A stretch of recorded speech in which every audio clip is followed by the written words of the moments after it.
Hey, what's up YouTube? Today we're going to be answering all your questions about 2xKO. You see, I put out a Twitter thread asking for as many comments and questions as I could get, and I will answer every question, from how to push block effectively, to talking about juggernaut fuse, to talking about what the best time to call assists are, to talking about stuff like which champion of the cast would you...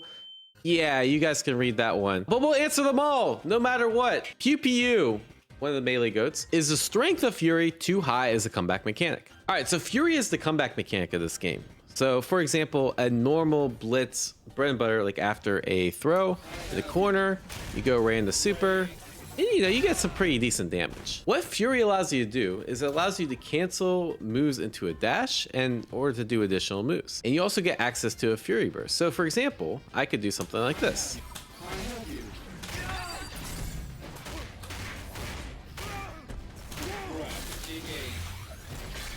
So instead of just getting a little bit of damage, like you did after that command grab, Fury gets you a damage boost and it lets you cancel certain things. So instead of doing a little bit of their health, I did almost a touch of death, and that was just me doing random stuff. You can actually do a touch of death kill combo with Fury. So the question is it too strong?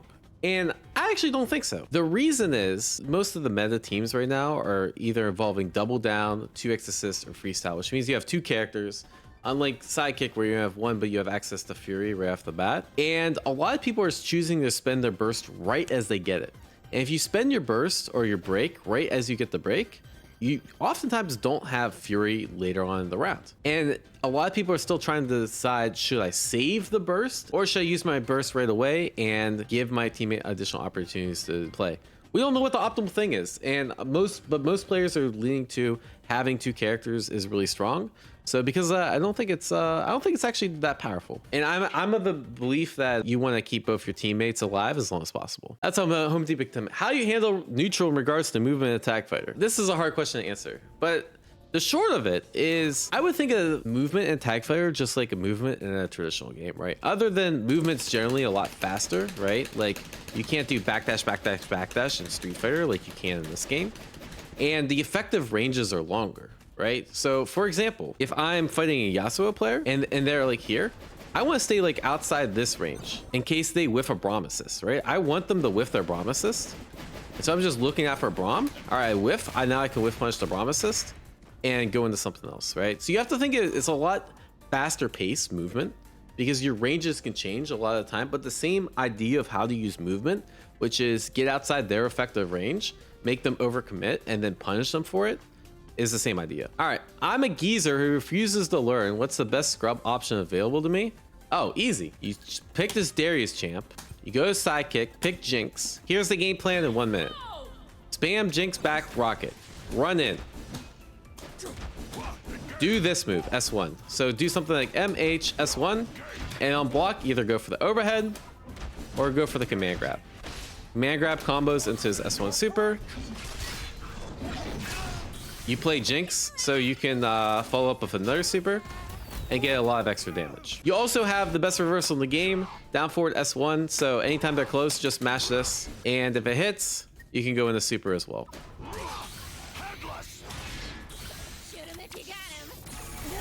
You get the idea. And it does like half their health off a reversal. Congrats on your free wins. Recommended leverless controller for players who are new to tag fighters, assuming 8 buttons on the right side of the controller. Here's my layout. I have it on screen for a purpose because people keep asking. I play stick, but I also play leverless. I'm debating switching. I actually don't think your controller choice matters as much in this game as other games because it's a lot more about strategy. Like, so for example, in Street Fighter, because the strategy is figured out pretty quickly, it becomes really important to like react to certain things and to, make sure you're reducing the amount of time that you're blocking and the efficiency and of your DP motions. But in this game, it doesn't actually matter as much as you would think, because a lot of it comes down to, am I playing the right characters? Am I doing the right strategy? Am I doing the right things with those characters? When do I block? When do I parry? The skill cap is so high that stuff like controller optimization, I think, matters a lot less. So really play whatever controller you want, play whatever layout you want. The only recommendation I could give on layout is I think having a dedicated button to parry is really important. I think having a dedicated button to dash is really important because you're gonna be pressing dash a lot. Having a finger always over parry is really good. As you can clearly see by my setup, So the issue of mine is like, I often have my hand like this, right? So my pinky's over dash all the time and my ring finger's over parry, because parry is really important in this game and there's a lot of things you can reaction parry. You want to be able to react right away. So I think having a finger over that parry button is really important. So recommendations are have a parry macro, have a dash macro, do whatever's comfortable, and try to have a button over parry, just like in Street Fighter, how you have a button over drive impact. Christian, any advice to the steps I have to take coming to the game? I play League and the only experience I have in a fighting game will be Smash. I have some knowledge on concepts like neutral, but I lack in execution. This is a video on of itself, and I actually have a video on my channel about this. Go check it out if it's not out already. It talks about what you should learn when you're starting the game. When you're starting out, keep things really basic. Only learn one character. Don't focus on hard to execute stuff. Focus on the really easy to execute stuff, and focus actually a lot on neutral. Like, so even though this guy has some knowledge on neutral, I think it's really important to focus on things like, how do I move around? How do I stay in the right ranges? What are the cheat moves? So for example, with Darius, I want to make sure I'm pressing S2 and 5M and S1, and when do I do my reversal and when do I not do my reversal, right? There's a lot of things like that that are a lot more important than like executing the really sweaty combos. So my recommendation is like, don't be afraid to play matches. Learn how to abuse your character's cheap tools. And by 5M, I mean just medium. When I say medium button, anime players say 5M for some reason. It just means like you're pressing the medium button in the neutral position. Like if you look at a numpad, 5 is the neutral, or in the middle. Maggear, do you think Juggernaut fuse is competitively viable? So it's early. I can't say for sure, but no. I think Juggernaut is the worst fuse because assists are just too strong, right? The thing about Juggernaut is there are some advantages, but I actually think if you want to play a solo fuse, I think Sidekick is a lot better. And even Sidekick, I'm not sure if they're viable because I think having two characters is really strong. But just having an assist, having something like a rocket to safely follow in is so much better than like any of the advantages Juggernaut gives you. And I think just the amount of bullshit like two character teams can do, it's too strong. Will I be correct? We'll see. But if you look at the most recent tournaments, this was Tampa Never Sleeps. This is the largest 2xKO bracket yet. It had 400 attendees or 400 teams. Me and K7 actually got third, which is actually pretty impressive considering we were a team, right? We're the only team in the top 24 or something crazy like that, right? I think teams are at a disadvantage, by the way. Maybe this question will come up later because the synergy is really hard to work around. But all of these teams here, every single pairing here, I think in the top 16, no one played Juggernaut. Absolutely none of these guys played Juggernaut or Sidekick. So make of that what you will, but the early tournament results suggest that Sidekick and Juggernaut are not tournament viable. And I think that's because just having two partners is really strong. That being said, I think it's really easy, and players like K7 in the FlyQuest tournament actually did pretty well Sidekick. But I think that's more of just because it's easy to use, and K7 is a good player, not because Sidekick is that strong. Carnage, generally curious if you think S1, S2 is more difficult execution than motion inputs. My left hand is jealous of all the buttons my right hand gets depressed. And after an hour or two in the lab, I've never been so cramped. Are you jealous of me? Right hand? I don't know if my hands are jealous of each other. I'm gonna keep it a buck. I don't really think about it like that. I think executionally wise, it's easy. I think I could teach someone to press two buttons in 2 seconds. I think it would be harder to teach someone the super input. That's two core circle forwards. So I do think S1 plus S2 is quite easy executionally. I think I'm also doing a lot of stuff with the left stick, right? So for example, when I'm moving, here's what my movements look like, right? Like I'm often going back and forth. You can see my left hand, like I'm doing a lot of things with my left hand. Just because they're not motion inputs, my left hand's constantly moving. I don't really see the difference. No jealousy. My hands are, they love each other. How to use each defensive option correctly? I find myself not being sure or even knowing what some of them are if I'm using them right. All right, let's talk about defense in 2 seconds. Okay, we talked about push block. Push block's really good. Abuse push block, particularly. You have to, obviously your assist has to be on cooldown, but it's really good to use. Defensive wise, retreating guard is good too. Parry is really good. You want to use both of them. My number one defensive tip is don't get put on defense. Offense in this game can be really oppressive, right? And if you block something and they have an assist to back it up, really messed up mix-ups come. So for example, like if I do a sequence like this, how do I deal with something like even just a basic strike throw? Like how do I can either throw, or I can just go for an attack, or I can go for like a shimmy. The basic premise of this is you actually just want to not be in range of this, right? So if you can just make this part whiff, you don't have to play defense. That's truly what I think the goal is. Then I think the layer 2 after that is what can you react to? So for example, like this 5-string here, this overhead, this third part is actually reactable. So try to react to everything that you can, right? Including stuff like overhead. Generally in this game, you want to block low and react to overheads because the overheads are slow, the lows are basically instant. So take for example this sequence, right? This looks pretty strong. Okay, she just got plus frames, and now she's going to mix up, and this looks scary. And if you kill another second, then you get your assist back. That looks really strong. And yes, I can obviously push block, but there's a few other things you can do. So for example, I can parry this assist on reaction, and then I don't have to deal with the mix up. Let's say I missed the parry on the assist. I can parry this heavy on reaction and then get a full combo. Let's say I missed the parry on this heavy. Now, once they commit to this heavy, I can start spamming retreating guard and I can start building meter. And if they don't commit to anything, I'm out. So there's a lot of things where certain defensive options are just guaranteed. Not to mention I could push block after the assists and that sort of thing. TLDR for defense is try not to block when neutral, because neutral is really important.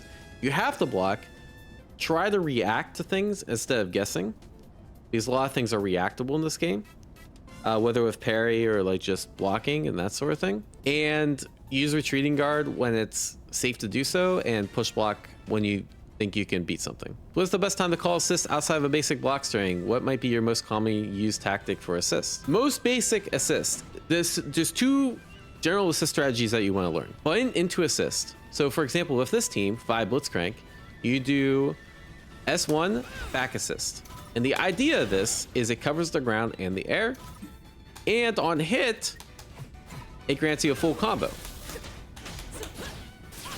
So generally you want a strategy like that, where it covers a lot of different options by throwing something out. Another strategy, then you can do this with any team, is you just do jump assist. So for example, I dash, I call assist, I jump. Let's say they try to anti-air me, they just get hit, right? And so I'm kind of forced to block or run away, and which means you get your turn. So both strategies are really strong. Use them, abuse them, they're good. 2XKO is my first tag game. Are there any things to look out for when labbing outside stuff or the standard stuff you look for in the 2D games? I'd say the main thing is there's a lot more to lab in a tag game than there is a 2D fighting game. If you think of a game like Street Fighter, it's a game of reactions. Can I react to your whiff normals? Can I react to drive impact? Can I check the drive rush, right? In this game, a lot of it comes down to strategy. Can I optimize my combos? Can I do the most optimal sequencing? And is my sequencing better than my opponents? Because the sequencing has a really high skill cap in this game compared to something like Street Fighter. So for example, this is my Habibi Slash. We've been like come up with like strategies and that sort of thing. And this is like, we're still trying to figure out the most optimal combos, right? So in Street Fighter, for the most part, you know the right combo to do on a Blitz, like on a Vi starter, right? Right now, the community, you look at 5 different Vi players, they're doing 5 different combos, right? And so some of the strategy here is to figure out like what the exact optimal routing is. Is this the optimal routing? It sure looks cool. I have a feeling this isn't even the right combo to do. So I'd say it's not like there's anything specific in team games that you need to lab. It's more of there's just a lot more. Hello from Southeast Asia. I'm new to 2XKO. How does team building work in this game? I'm looking to play either Darius Braum or Darius Blitzcrank. Which is better? Okay, I'm gonna keep a buck. I have no clue which team's better. I think they're both pretty good. I think if you play Darius Braum, you play Braum on point and abuse 2x assists with Darius and get Unbreakable and then run Darius with Unbreakable at 2x assists. I think that's pretty cheap. I actually ran that team during the first beta. Darius Blitzcrank probably works better with Darius on point, and you get the hit with Darius and then you do restand in the blitzcrank and you do cheap stuff, right? I think most teams in this game can work. I think it's a little too early to tell which teams don't work, which do. But realistically, I think you just pick 2 characters and try to flesh it out as much as possible, because we're still new to this game and we're not really sure what the cheap stuff is. For example, I used to think, like, here's what I thought. I'm like, day 1 Blind Blitzcrank, this team is cheap. I can do stuff like restand and I can get a good mix up like this. And then I can like convert off of it and get a full combo. Day 2, I was like, this team has no synergy. The mix up I can do after a restand is not nearly as good as other characters because I can react to this overhead. And then day 3, I found out you can do assist plus back assist. I mean, S1 plus back assist, and it's really, really strong in neutral. I'm not really sure, to be honest. I think you just kind of have to stick with a team and really flesh them out to figure out if they have synergy or not. And if they don't have synergy, then switch characters. I think 2XKO does a decent job that, like, there's a lot of universal tools and that sort of thing. There aren't too many duos that just feel completely unsynergistic. What's the general strat for when you use break? Early break seems to be very strong for this game since the rounds are so long. You literally answered your own question. I think early break is the best. That being said, you have to be really careful about when to break, right?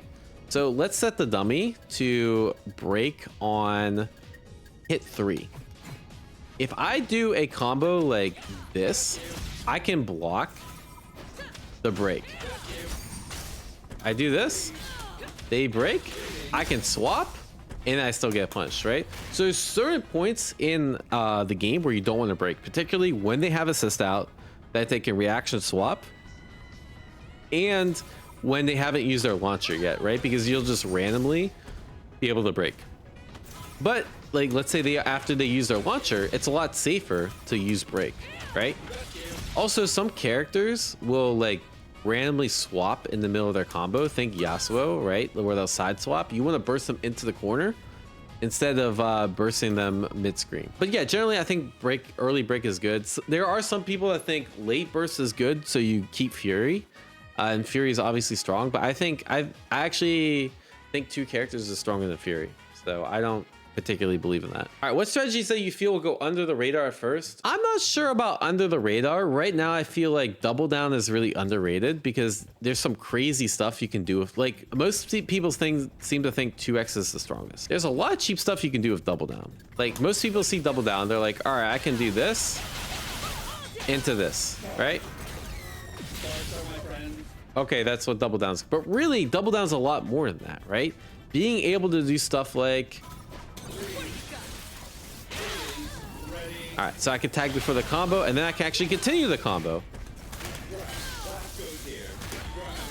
And then I get a lot more damage, and I get like a restand opportunity. There's a lot of bullshit that comes with double down that I think people are still exploring. It takes sequencing, it takes time to flesh out, right? At a low level, double down is really easy to use. I think at like intermediate level, 2x assist is really easy because you just press the assist button twice and it carries neutral for you. I think double down at high level, there's probably some like really cool sequencing that we have to flesh out. I think Vi's a little slept on. Even though a lot of people are playing her, I think she has some potential because I think her neutral is just kind of crazy, right? With this lariat and like some of her pressure when people get like all the electrics and the pressure down. I think Jinx is really slept on because even though she's a zoner and the zoning can get bypassed, she doesn't have to like zone you out for the whole match. She can like use zoning to make you block something and then you tag into a character with really good mix up, right? So that's why I think it's slept on, but we'll see. But it does have some use. Like for example, like maybe instead of saving a character on a pixel, you try to make a Fury come back instead. Oh shit, it's my goat Fee. You're a known game jumper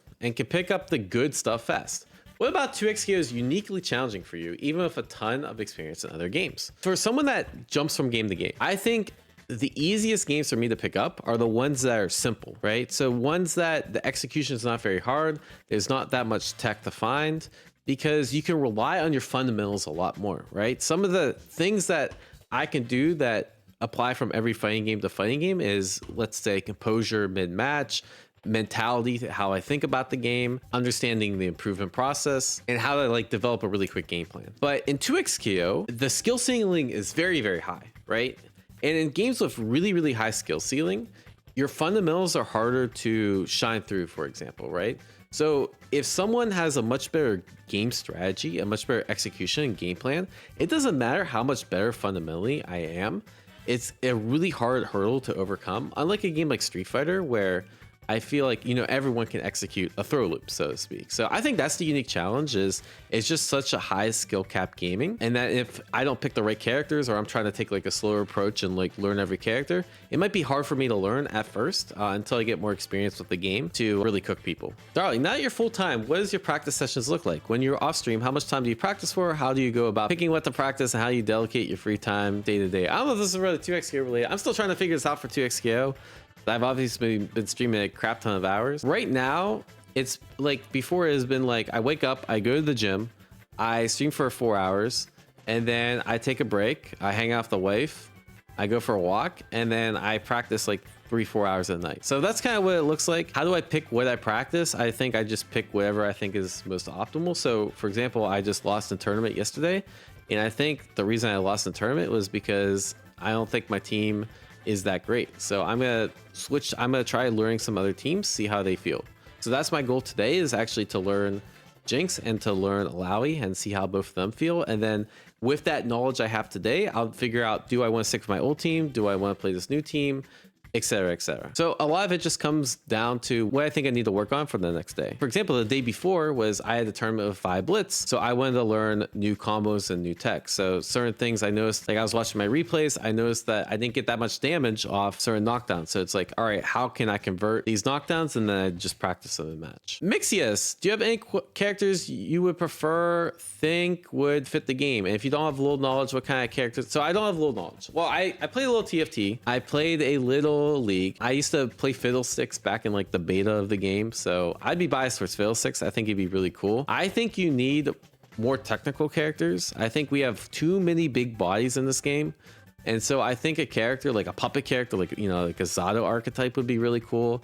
I think a character that just has like a really unique play style would be really cool. I think Teemo, if they're like this like trap zoning kind of archetype, I think that would be really neat. I think there's a lot of characters that I think could fit pretty well, but my request is just like characters with a little more technical flair, because I think we just have a little bit too many big bodies. How they come to pick Blitz and Vi for the tourney? Do you feel like you have a good eye for picking strong characters? So I picked Blitz and Vi because they're the 2 newest characters and I wanted to learn them. That was it. I don't know if they're particularly that strong. I think they're actually a pretty decent team. They have a lot of synergy, because I think Blitz is a good support, Vi is a good point, and the restand assist for Vi is really strong because you almost always get corner carry, and there's a couple of fuses that work really well. Do I think I have an eye for picking strong characters? I think so. I think other people are better at it. Right now, I think characters like Echo, Jinx, Yasuo, Lowy, I think they're all really strong. So I'm gonna focus my efforts on them. I think Blitz and Vi are pretty good. And I think the newer the character, because people haven't played them in alpha labs and stuff, there's not as much tech for them. I think they have potential to rise up more in the tier list. So it's still kind of hard for me to tell who the super strongest characters are, but there's some bullshit in this game, let's put it that way. What the fuck is this question? 2 parts. Which character do you see yourself getting a beer with, and which character do you want to kiss the most? A beer with? Wait, let me see. I think Braum would be cool to get a beer with. Definitely Braum. I think he'd be have a chill time. Who would you kiss? Yeah, Braum too. Yeah, I mean, he's come on, bro. Thoughts on how to set up meaningful Oki? All right, so by Oki, they mean like mix up on the ground. I think the main thing for Oki is like, obviously certain characters have better mix up, right? So if I'm playing Blitz, obviously this mix up is gonna be a lot stronger than anything I can do solo, right? You kind of just are, some characters are just stuck with subpar mix up. So for example, Vi, if I'm solo, I basically have to go for this. The main key though is, can you react to that roll, right? If I set the dummy to get up attack always and then ground tech random, one, can I block that get up attack? And if they roll, can I reaction punish it like that? I think that's the key, is if you can stop the roll and you can stop the get up attack, then they're forced to just sit there or like try to disrespect or do something else, and then you can actually take your turn. Making sure I can do that is really key. And if you want to like, if you have assist available, I think calling assist here too is really important as well. Really, I want to make sure I stop them from rolling out of the corner. That's the main key. So you see how that says punish, and then I can dash up. I can like brutally punish them for trying to get out of the corner. So I think those are kind of the keys. Is like media assist is good. Obviously character specific bullshit's good, and try to stop roll out of the corner because it's really scrubby, but it's actually not that good because you can react kind of easy. Do you think the meter building changes slow down the gameplay compared to previous alpha? I mean, the game's obviously way faster because they cranked up the damage and lowered gray health recovery. The only thing I'd say is I think the super animations occur a little bit too much. Like I found myself like getting bored mashing Vi super for like the 500th time, right? I think the situations where you do super come up a little too frequently, but other than that, I do like the increased pacing of the game, which is nice. Is it worth having to win 2 rounds trying to deplete every character? I don't think it matters too much. Marvel Tokon did 3 rounds. This game does 2 rounds. I think it could be 1 round. I think it does add a little bit of decision variety because burst carries over, but that doesn't really matter to me. I think it's okay either way. What do you think each character's feet smell like? Please be as detailed as possible. Thanks, Diaphone. All right, we'll do a tier list. So personally, Blitzcrank probably has the best smelling feet. I mean, it's gonna smell like metal, bro. Like, let's keep it a buck. Like, all feet smell bad. Unless they're like one of those weird fetish people, bro, like feet just generally smell bad. So I think Blitz is gonna have the best smelling feet. Then we might as well put Ari. I mean, doesn't she like float off the ground? So she's not really touching that much dirt and stuff. So I think Ari probably has the best smelling after that. Then I think it's kind of a crapshoot, bro. I think everyone else is just gonna smell pretty bad. Jinx probably looks like she hasn't showered in a month. She's probably the worst. Yeah, we'll say Jinx is the worst. How to use Pushblock effectively? So the way you have to think of it is Pushblock is really good against certain moves at certain timings. So for example, take this 5 blockstring, right? I Pushblock her out, and if I time it right, for example, I think Vi is going to go into MH sway because the last 3 times they did a block string, they went into MH sway, right? So I can like push block them at the right time, make it whiff, and get a whiff punch. Usually it's these kind of moves that you're looking for, like at the end of their block string, that if they commit to it and I push block, I'll be able to punch. And every character has these kind of, well, most characters have things that you can potentially push block and punish. That being said, you have to be really careful about when you push block, because if I push block Vi at the wrong timing, you see your sway actually brings her back in. So not only is it a timing thing, but it's against like specific moves that you want to do it. And generally you can kind of just do push block too. Think of it, especially on like defensive options where they've already like used their assist, it becomes really good. So take for example this block string, right? This is pretty impressive. You know, they could have strike thrown me a couple times. If I push block early, even if I make this whiff, the assist covers and then I get back in, right? That's not very good. But if I wait till the assist is gone,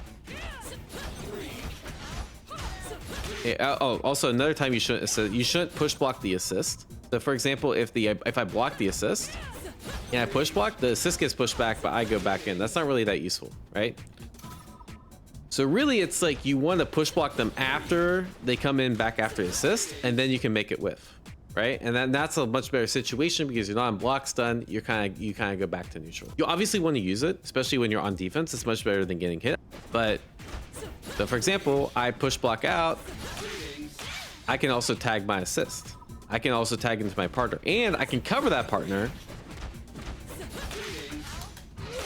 with some other move, right? So for example, Darius, I could do his S2 now that they're pushed out, and then I can start doing bullshit with Jinx, right? So the TLDR on push block is try not to push block the assist because it's not nearly as useful, and try to wait till after the assist is gone so you can actually get initiative. How's the game compared to Marvel Tokon? So this game compared to Marvel, how does it feel? I think movement wise, it actually feels pretty similar. Movement in this game, like obviously you can like chain dash and that sort of thing, but it feels a little faster on the ground, but a little worse in the air. Combo wise, I think this game combo creativity is a lot higher. I think this game is a much more team-based game because I think you're constantly swapping between characters. I think the characters have generally more pronounced differences for assist, right? Like no one, for example, like all the assists are kind of homogenized in Marvel Tokon. I think this game has a higher skill cap, which means I think there's going to be more to explore, and I think you can kind of out bullshit your character more. So I know that sounds weird, but like I think there's certain games where you can basically just win by having better tech skill and having better fleshed out game plan. And I think that exists in this game more than almost any game I've played, including Marvel Tokon. So I think this game is scrubbier than Marvel Tokon. There's certain things that I just think are really strong. For example, almost borderline unreactable assist, like Echo's forward assist, right? Or just like really strong skip neutral options, like Lariat, compared to Marvel Tokon, where I think generally everything is reactable. And same thing with the mix-up, right? Marvel Tokon, I mean, again, still in the beta phase, but right now the meta looks like put them in a block string and then go for unblockable, right? Which is just complete bullshit. So you know you're just getting hit. There's no there's no way enough about it. But I think they're gonna take those out. If they don't take it out, then Marvel Tokon's obviously like on a whole nother level of bullshit. But assuming they take those out, I think Marvel Tokon is more like strict throw based, and the mix-up is not nearly as good, right? Because most things are reactable in Marvel Tokon. Where I feel like this game, like in Marvel Tokon, no one's reacting to that. There's a lot more like bullshit mix-ups in this game, and there's a lot of like really strong sequences in this game that can kind of overpower. I also think Marvel Tokon's gonna have more than 9 characters. That being said, I think I like them about equally. I also like the presentation of Marvel Tokon better. I think the graphics look better. I think the music is better too. Obviously, I like 2xQ more now because it's actually out compared to Marvel Tokon. But there's a lot that I like about this game over Marvel Tokon, especially like I feel like there's more to lab. I feel like it's gonna be a better balanced game, and I feel like I just feel like there's a lot. The skill cap in this game is a lot higher, which as a competitor I really enjoy. Also I like the defensive mechanics in this game way better than in Marvel Tokon. Marvel Tokon has this like crossover mechanic, which is just like a skill check for your opponent. Where here it's like I can react to certain things and parry, I can react to certain things in retreating guard, I can push block. It feels like there's more interaction on offense and defense, where in Marvel Tokon I feel like there's more interaction in neutral, because there's not just like YOLO skip neutral 2x assist bullshit in Marvel Tokon. But we'll see. They're pretty similar. I think they're both really great games. I input super by pressing throw macro on S1. Bro, you literally could test this in 2 minutes. Are you serious? All you had to do is go into training mode and press it. It took you more time to type this out than to like go into training mode and test it. That's crazy. All right, I like it though. How do you stop mashers? All you do is you go to training. You use this reversals function. Go to reversals, go to block recovery, make that a jab. Set the dummy to guard, and then try to do a block string, right? What you have to do, like for example, if I have to like slightly delay my attacks so that you leave an intentional gap to catch the mash. This takes time and practice, but I think this is the best way to beat mashers, right? Same thing you could do off a knockdown too, is like knock them down, set them to do a wake up attack, and make sure you can punch it properly. But really, it just comes down to timing, because mashing in this game is generally not that good. Any tips for biases? I feel like when I use a forward assist, I get blown up at the time. Yeah, it's because I think forward assist is not that good.